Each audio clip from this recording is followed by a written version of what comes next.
একটি দল ভোটের পরিবেশ নষ্ট করার চক্রান্ত করছে বলে মন্তব্য করে এ বিষয়ে সবাইকে সতর্ক থাকার আহ্বান জানিয়েছেন ঢাকা ৮ আসনে বিএনপির প্রার্থী মির্জা আব্বাস।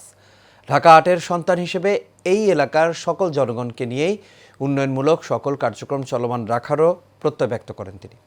সোহাগ হোসেনের ক্যামেরায় আরও জানাচ্ছেন সাইফুল ইসলাম নয়ন। রাজারবাগ পুলিশ হাসপাতাল মসজিদে জোহরের নামাজ আদায় করে মুসল্লিদের সাথে মত বিনিময় করেন ঢাকা ৮ আসনের প্রার্থী মির্জা আব্বাস। এ সময় তারেক রহমানের হাতকে শক্তিশালী করতে দানের শীষের পক্ষে ভোট এবং দোয়া চান তিনি।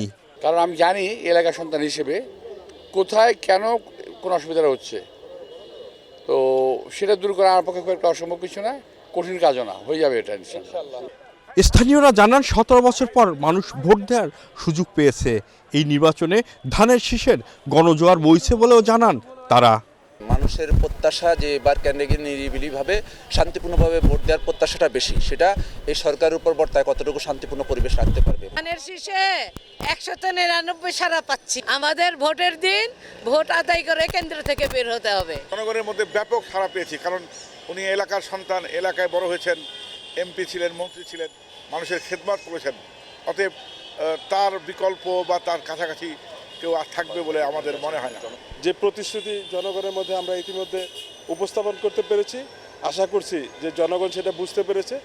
ইনশাল্লাহ জনগণ ধানের শীষের পক্ষেই থাকবে।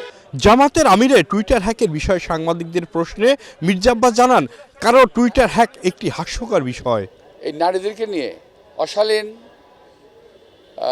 মন্তব্য করার মতো ওনারা সাহস দেখাচ্ছেন, এটা ঠিক না। আমি আর তীব্র নিন্দা করি। যদি বিশ্বে এমন কোনো জিন নাই, হ্যাক তো হয় অনেক কিছুই, কিন্তু টুইটার হ্যাক হয় না, এটা উনি জানেন না হয়তো। সকলের সমন্বয়ে ঢাকা ৮কে একটি আধুনিক নগরী গড়ে তোলার প্রত্যয় ব্যক্ত করেন বিএনপির এই প্রার্থী।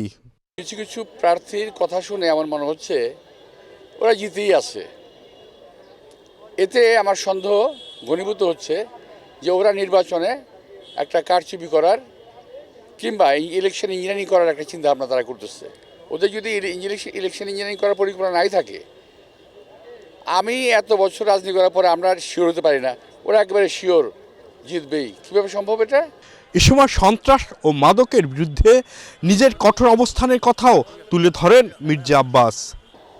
একটা সামাজিক সচেতনতার মাধ্যমে মাদক দূর করতে হবে, চাঁদাবাজি দূর করতে হবে।